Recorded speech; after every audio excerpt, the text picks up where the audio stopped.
This statement was due yesterday, but the news that those hostages had been rescued meant Benny Gantz had delayed his statement. What does this now mean for Netanyahu's government?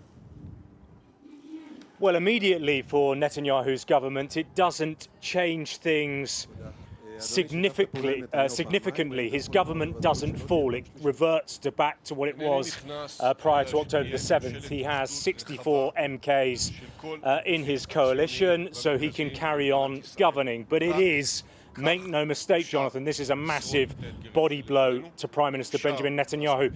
Have a look at the picture that we're seeing now of Benny Gantz. He's standing in front of the Israeli flag.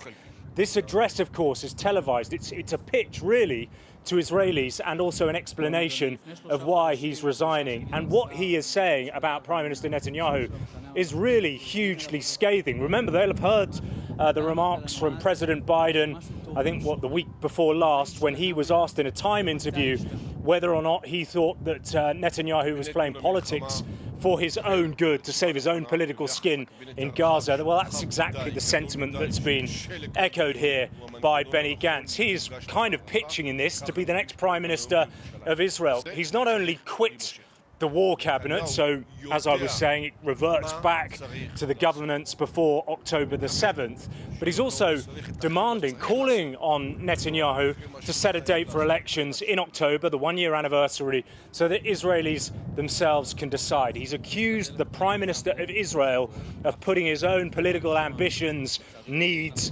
desires before those of the state of Israel and the hostages still in Gaza. So highly significant on that front. Now, the other thing that's really interesting about this is that Benny Gantz is a former defence minister. He's a former chief of general staff in the IDF.